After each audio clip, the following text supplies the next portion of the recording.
Hello everyone. In this episode I want to talk about my anchor system. If you have been following my channel, you might know that my boat came with a tiny decorational anchor for different reasons.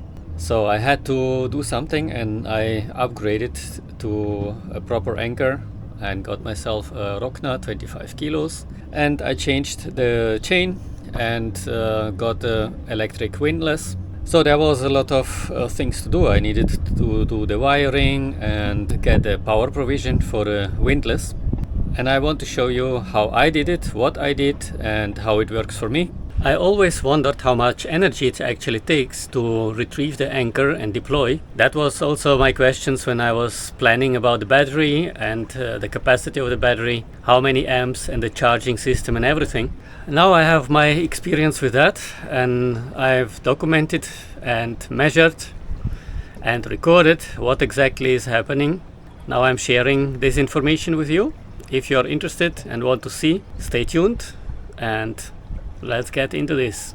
First of all, I put a separate dedicated lithium battery for my windlass, 1000 watt 12 volt windlass. And this is the first thing that I would have done differently if I would have done it today again. I would put a 24 volt windlass. 1000 watt is okay, but 24 volt instead of 12. The reason is very simple. It is much thinner wiring required, which is easier to install and cheaper. And the other thing is, what I noticed when I operate the windlass, I have really heavy currents on my wire. Theoretically, with 1000 watt windlass, I should have around 85 amps, something like that. What I noticed, and you will see on the monitor. So this is the first pull of my bridle, then I interrupt. Now goes the normal anchor retrieval. As you can see on the monitor, it is pulling 1.2 kilowatts, 100 amps constantly. And at that point I didn't even have any tension on the chain, it was just straight up. So I gave it a break so the boat can adjust as soon as tension is building up.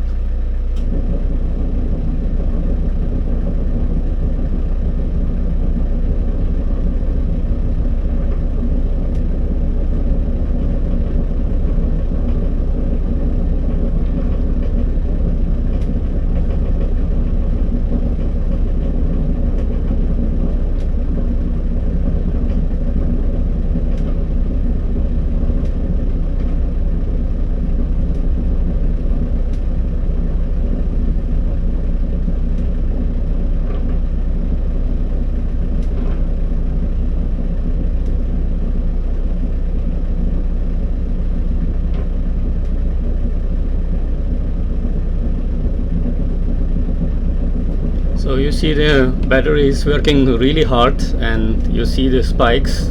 This is the moment when the anchor is about to break free from the mud and pulling it up.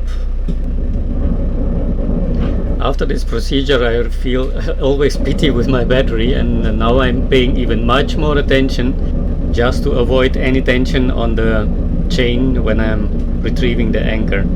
It's actually good to see, to understand what's happening with the battery, with the windlass, because this is normally what you don't see. It's not obvious. This is my spot, my anchorage in Isla Bastimentos, and I'm retrieving the anchor from about 8 point something meters. Yeah, between 8 and 9 meters. And yeah, according to that, of course, around 40 meters of chain. I could have kept it with 30 meters, would be probably enough, but I prefer just to drop a little bit extra and sleep more peaceful.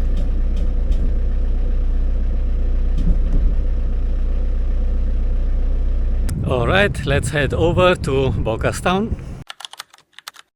I'm almost reaching Bocas, and some interesting yachts are anchored here. Look at this one.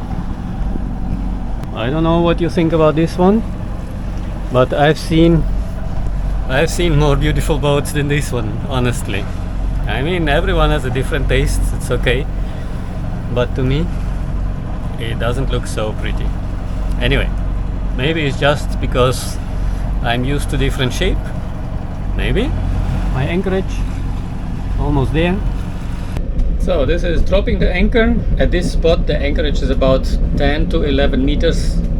So you see the Windlass is doing way less work deploying the anchor, obviously, logically.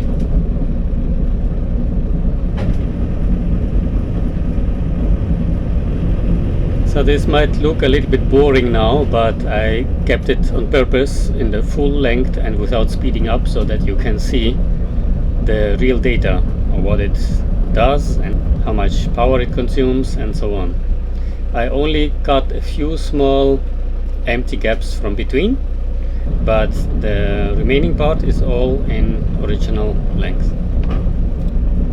Part where I was setting the anchor and putting tension on it and then attaching the bridle and all the stuff, that's what I removed too. It would be just way too long.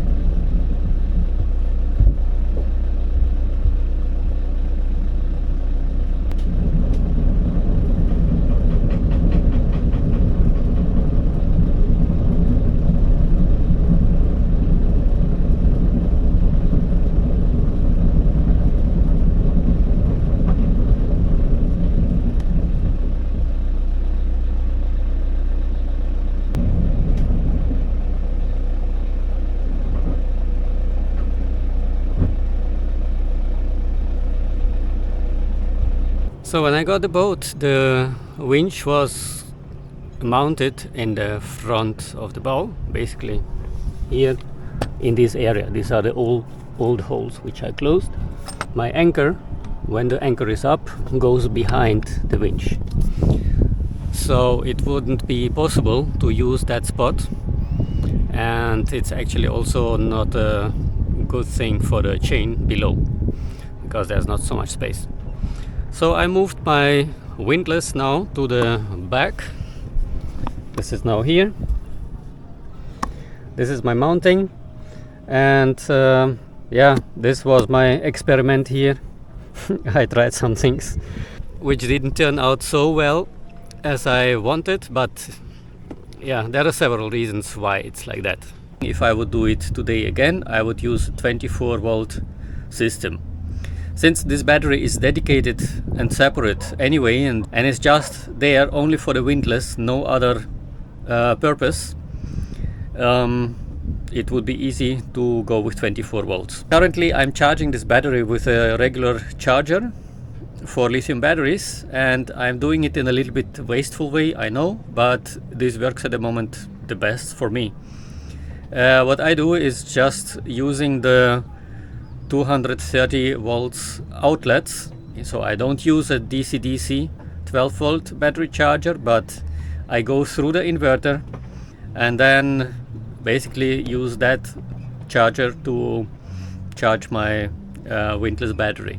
Unfortunately, I wasn't able to finish the project completely, especially when it comes to fuses and stuff, so I know there is still a safety issue, but I'm working on that. And the reason was very simple. When I was finalizing this project, I was about to leave Curacao and I couldn't get the fuse.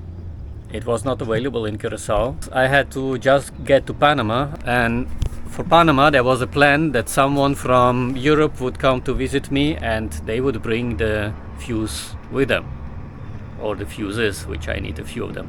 But this didn't happen, so I ended up basically waiting for something which didn't work out. But there's the next option coming very soon, so I will get them and then just open the circuit again, put the fuse in between and have it fixed properly. If you want to know more details about my setup and everything, just visit my website sailinganima.com. And I'm publishing my content, my setup on the website, so it is easy for you to follow up if you're interested in. And I also publish which products I have used in case you are interested in that. But nowadays, yeah, there are many different manufacturers. The important part is just to ask the data from the manufacturer if it is suitable. I was checking that with the manufacturer before I got my battery, and it was confirmed that this battery can handle that. So that was for me the crucial part, and that's why I took this battery. These are my thoughts, but of course I'm not a certified engineer, electrician, professional. I'm also doing everything DIY and learning by myself.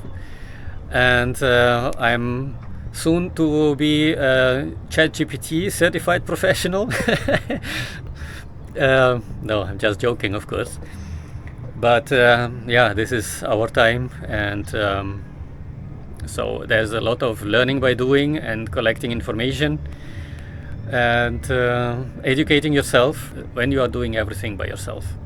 That's my setup for my batteries, for my Anchor Windlass, and I'm quite happy, and it really works very well for me. One of the improvements that I've done, which I really like, is my remote for the Windlass. I can operate the Windlass right from the cockpit, so I don't have to walk to the bow if I need to use the engine or have to do something from the cockpit. I can still operate the Windlass, and that is very comfortable, very nice, especially when you are alone. This is just a standard from Amazon. Yeah, it was around $30, I think, but it gives you so much more freedom, and I would really definitely do that again. I hope you enjoyed this video. I wish you all the best, and thank you very much for watching.